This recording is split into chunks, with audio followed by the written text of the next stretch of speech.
podcast is brought to you by Pistolero Productions. Music videos, commercials, films, Pistolero Productions is the ammo for your production needs. Email pistoleroproductions@gmail.com. For more info, dream, visualize, create. Hi everybody and welcome back. This is our second episode of Bear Down LA, hosted by your host and creator, Nico Guzman. It's Nicholas Guzman, but you can call me Nico for short. I appreciate it.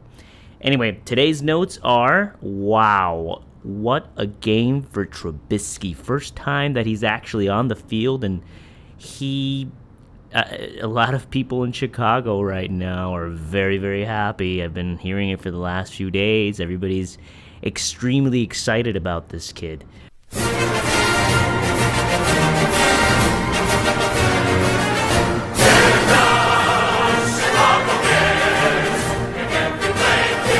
Super excited. We got our first glimpse at Trubisky, and I gotta say, I was really impressed. I'm gonna take you through today some of the things that I want to cover, and because I'm so excited, let's go with Trubisky first. Then we're gonna talk a little bit about Glennon. We're gonna talk about some of the injuries that are piling up, special teams, the rookies that I was really excited to see: Shaheen, Cohen, Tanner Gentry, Eddie Jackson. So let's get started. First of all, wow. What a game for Trubisky.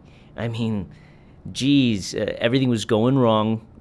Again, I start watching the game. Glennon, 2 for 8, throws an interception to Chris Harris Jr., which ends up returning it for 6. I mean, it was looking awful. Then Sanchez comes in, couldn't get anything going. The only good bright spot was Tariq Cohen. I kind of wish we could have seen a little bit more of Jordan Howard, but unfortunately, I mean, I don't think they really played him that much. Trubisky, wow.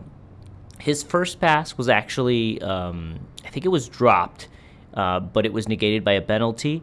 So then after that, he went on that magical 8-8.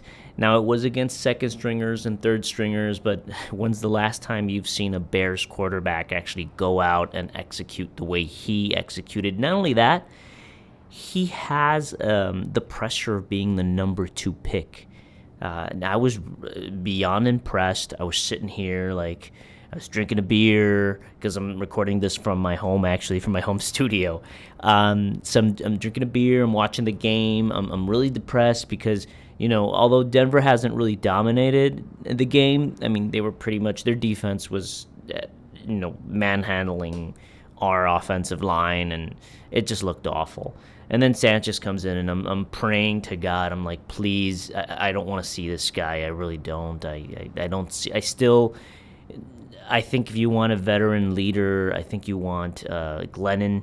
I think, if you wanted a coach, hire Mark Sanchez as the coach, but I don't think that he should be on the field getting reps from our rookie because, let's face it, we're excited. When's the last time Chicago actually got the second pick and picked a quarterback? I mean, we had 8 Cutler for 9 years, and now he's in Miami. Thank goodness. Fool's gold, I think. So, I mean, I really feel bad for Miami. But anyway, I'm excited about Trubisky. I understand it was the first preseason game, so we shouldn't, get all out of anything could happen. He could have a first preseason game and then not do anything after this game. Something tells me, though, that this kid's going to show us a lot more of what he's got in his arsenal. And let's just hope he can stay healthy. I think if Mike Glennon continues to play the way that he played on Thursday, I think that you should really consider playing Mitchell Trubisky. Now, I know you're giving Mike Glennon all this money for a year just to, basically you promised him that that he was going to start.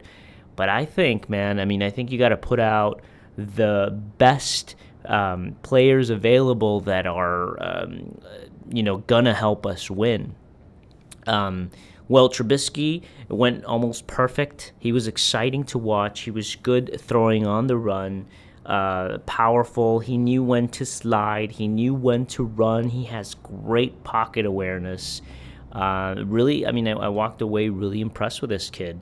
Again, I do understand that it's the second and the third stringers.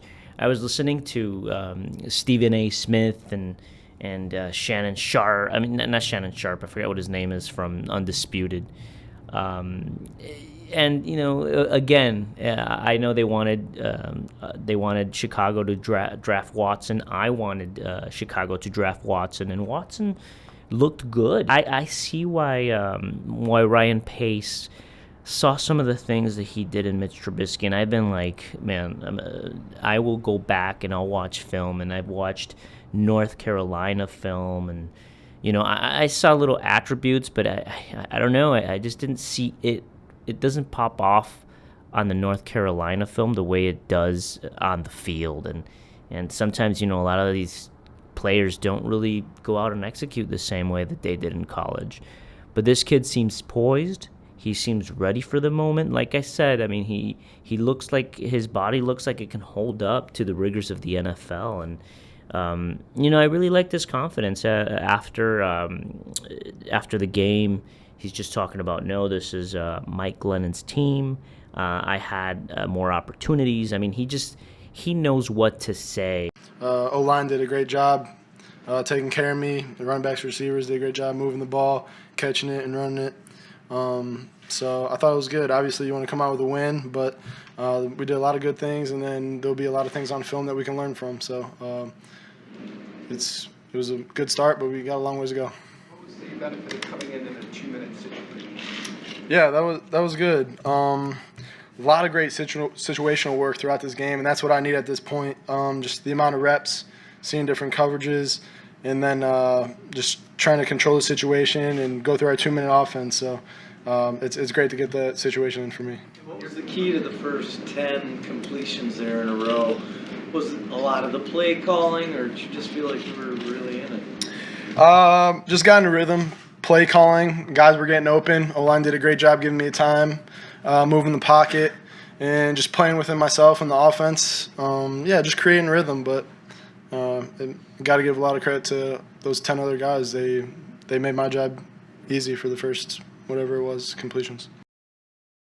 And I think we found our quarterback. I mean, after everything that we've had and everything that Rex Grossman, Kyle Orton, Moses Moreno, all these guys that have been, Shane Matthews, Jim Miller. I mean, some of those guys are not that bad, but wow, I don't think I've ever seen a Bears quarterback like this, except for the Jim McMahon 85 Bears, and they had some really nice plays. And Rex Grossman had his moments where he actually could chuck it down the field. I remember when he first joined the Bears, he was kind of like a porcelain doll, and that's why Kyle Orton took over. And after a while, like they handed Grossman the reins, and then he took over, and we were in the Super Bowl.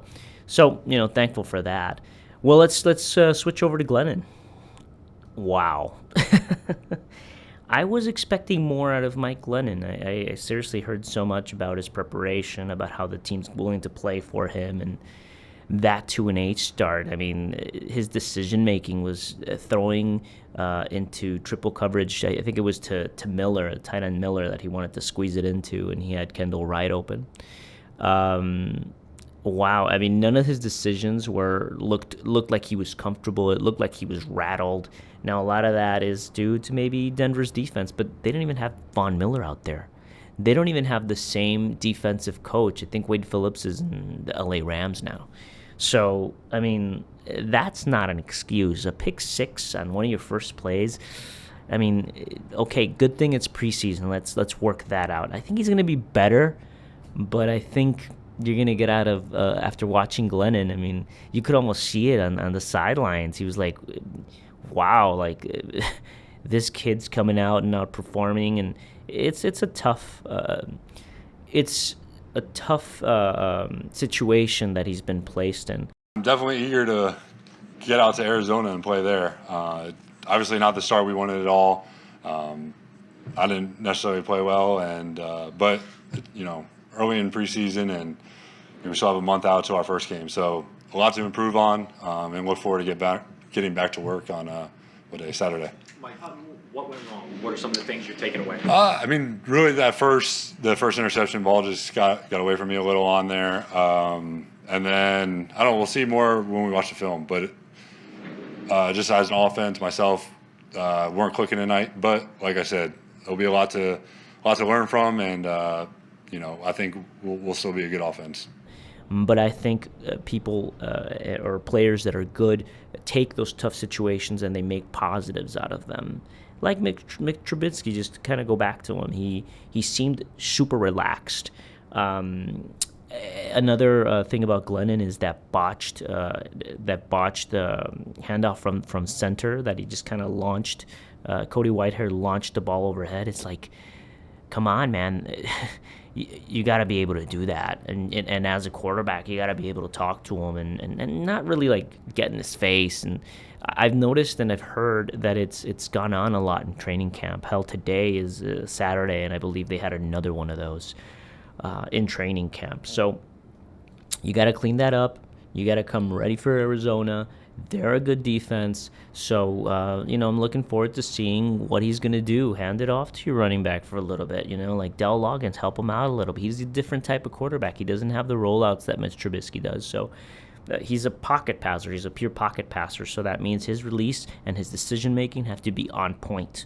So I was not impressed with Glennon at all. I know he can do better. I think he's going to put it on himself to do much better in Arizona. And if he doesn't, we seriously, by 3 and 4, we got to be thinking of pitting Mitch with the 2s and trying to work him up there, because I do not want to see Sanchez to start out the season. I do not want to see anybody other than Mike Glennon. And if it's going to be his year, let it be his year. But I want us to be competitive. Even if we go 8-8. Which I'm thinking that's kind of like a high possibility. 8-8, maybe. We're going to have a lot of close games. The defense looks really good. Let's go to injuries. Cush, torn hamstring. McPhee had a knee scope. Wheaton, appendectomy. Jesus, we were really excited about Wheaton because Wheaton was one of those guys that was going to give us speed. Now, as far as wide receivers that stuck out in the game, Deontay Thompson, look at that. Mitch Trubisky made Deontay Thompson look good. Deontay Thompson, when's the last time you heard of that guy? Victor Cruz, it was good to see Victor Cruz playing. I'm surprised that they played Victor Cruz so long. Wanted to see a little bit more of Tanner Gentry, which we got some. Shaheen didn't look like what they were saying he was going to look like, and I wanted him to come out and really, perform and show us what he had. I mean, he had a good catch here and there, but it wasn't anything out of the ordinary that we haven't seen. Deion Sims looked pretty good. Who else? Gentry, I thought was just interesting. Kevin White, man, this has got to be the worst pick by Ryan Pace. I'm just saying, man.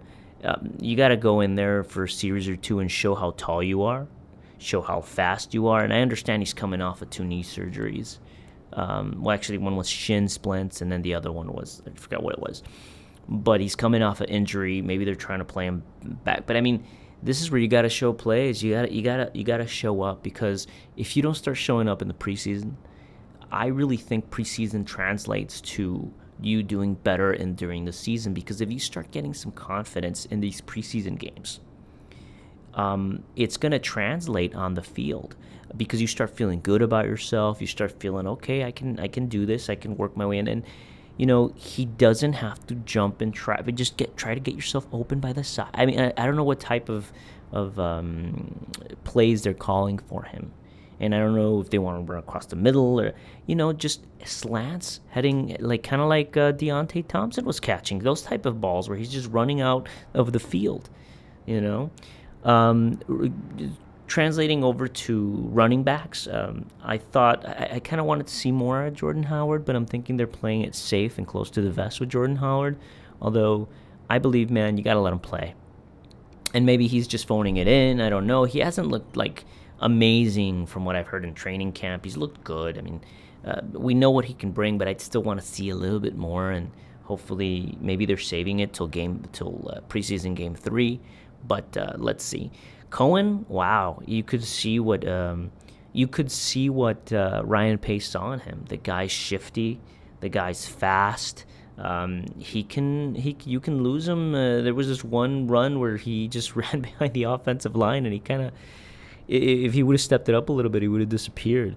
But he's exciting to watch. He's electrifying. He's also that type of energy plug that you need.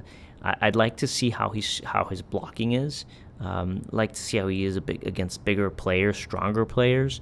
He might need double teams with somebody else to kind of help out, but I only think that's kind of like whenever he's in, it's obvious that they're going to try to use him in some sort of way. So you have to account and he looks very strong. Maybe he's worked on his blocking. I'd like to see some of those plays where he comes out and blocks, where, maybe he might not be the strongest, but he can at least kind of hold his man for like 2 seconds, 3 seconds, give the quarterback some time or others to come over and help him. So over and all, I was impressed. Who else? Kadeem Carey, lots of energy. He was all over the field.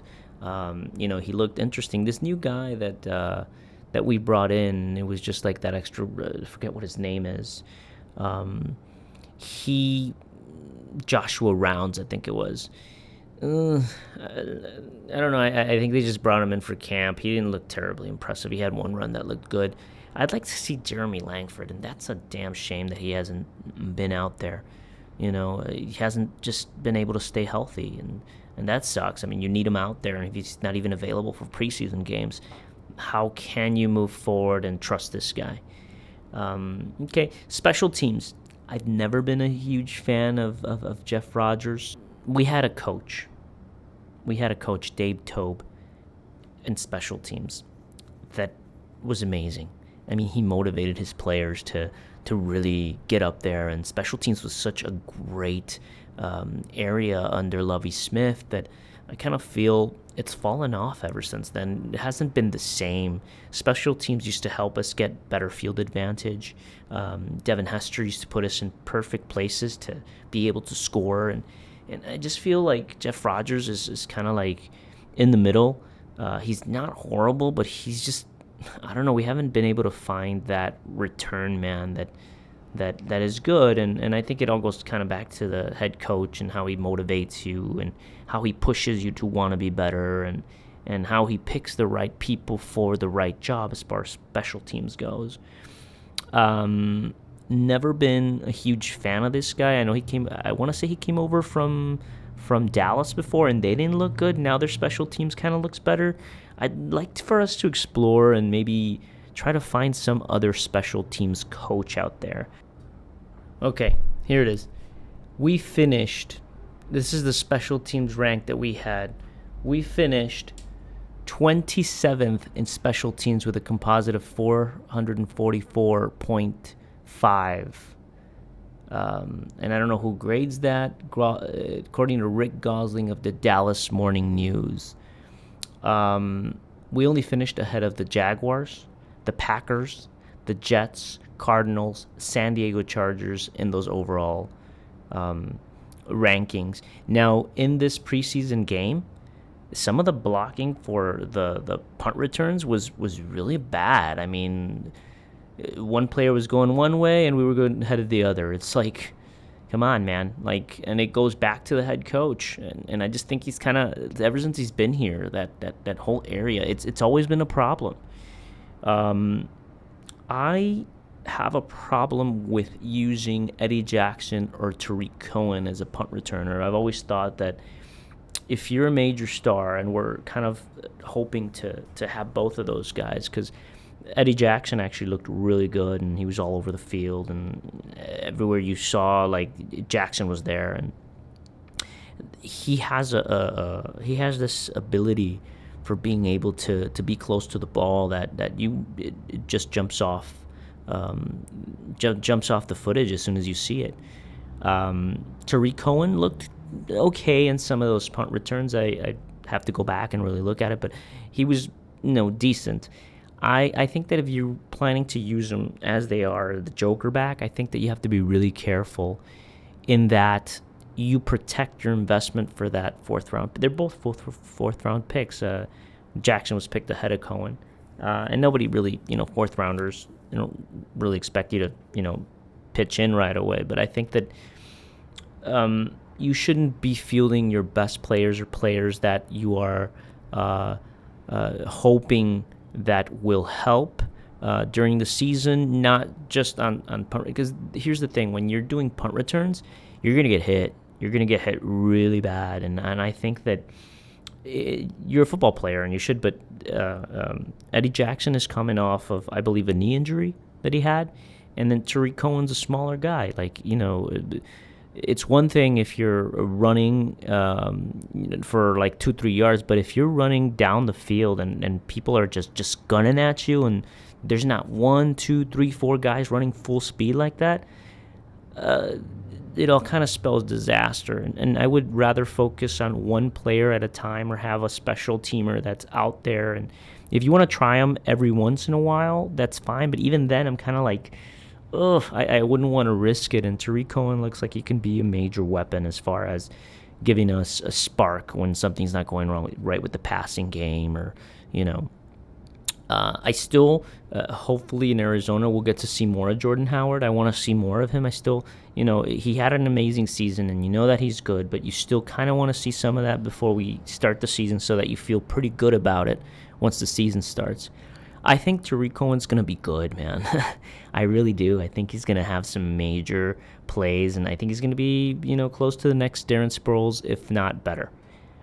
He's just got that kind of vibe to him. Look at that. Trubisky and Cohen. So far, so good, man. I'll take it. Now, I heard about Charles Leno not being very good as far as blocking, and the defense, the Denver defense, was in Glennon's face the whole time, so you have to clean that up. So that actually kind of sidetracks me to our Bears defense and kind of the things that I saw from our defense. It looked good, man. There were several opportunities where Denver could have gone up 1 or 2 scores, and our defense held them to 3 points.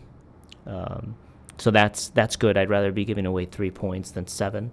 It seems like the closer they get to the end zone, the more that closes up. And I loved seeing Leonard Floyd get his first sack and, just be so nonchalant about it with reporters once he got out, and, he was kind of getting ready to go home. Overall, I think the defense looked really good. They were getting penetration. I'm expecting them to be good. Jonathan Buller looked good. I think it was like 3rd and 2, and he went back and he pushed his guy like a yard or 2. Don't have the exact, the exact yards there, but it was good to see him, and hopefully he's a bright light, and Floyd takes that next step and becomes that guy that we need him to become, and have people come into Soldier Field and, hey, we got to face Leonard Floyd. We got to face Akeem Nicks. We got to face Eddie Goldman. That's another thing is we have to – I know Eddie Goldman was being, pushed by one of the guys in Denver. You got to maintain your composure, man. It's football. And you have to have thick skin, because if you know that the ref is right there, that's a penalty if you shove somebody's mask. And I was really disappointed in that. I understand nobody gets in your face. It's different when you're in there. But I think that we've learned that in close games, if a coach knows that he can get under your skin, and he knows that Eddie Goldman, if you push him a little bit, he's going to get pissed and he's going to slap you back. I think that you have to, clean that up. And I think John Fox will talk to him and let him know, hey, man, you gotta be more controlled. Wide receiver wise, I was actually going back because I'm kind of segueing back and forth. I forgot to mention Cam Meredith. He did not look like a number 1. Cam Meredith did not look like a number 1. Kevin White does not look like a number 1. Victor Cruz looked like your number 1, because that's who they were targeting the whole time. And Deontay Thompson emerged. I mean, I understand that it's also NFL, so each player is going to have a different coming out party. So you have to be ready for that, and you just have to kind of roll with the punches. Again, overall defense, I think they're going to be okay. They looked good, very promising. It wasn't their fault. They did have a slip. The second and third stringers did have a slip up where there was like a pass that went to the end zone, and it was down the middle, I believe. So just got to clean that up. What else to close out? Very excited. It's very exciting times. We finally have a quarterback. I think it was an overall good showing for everybody, except for Mike Glennon. And that first string offense looked putrid. I swear to you, they looked awful. I think you started off with a little bit of running, and then you kind of work Mike Glennon in, but that's another thing. Dow Loggins had a pretty good pass to run ratio, which is kind of what everybody was harping for the whole time. Like, just have some sort of balance. Let's let us show what we have. One last thing is, I know that they're using all over the field. Now they don't fall in love with just one receiver, although we did see most of Victor Cruz. They're using everybody, which is great to see because I haven't seen that in a while, So, well, hope you like this. This is my second podcast. I created a makeshift podcast, which kind of was like my skeleton for this. Fairly new. I've always wanted to talk sports. Again, you'll be getting more in-depth conversations, more analysis. Just super excited about this. I'm going to try to have these every Saturday so that, after the preseason games, to actually, have some depth analysis, some reaction while it happened. I think that's important. So keep tuned. I'm going to have this on my Pistolero Productions page here on YouTube. Feel free to subscribe. Give me, comments, concerns. I just ask that, you're respectful. I don't want to be disrespectful to anybody, and I don't want anybody to disrespect me. So if you like it, I'd love to hear why. If there's things that maybe, can get better, they will. So hopefully, you like it and you keep coming back.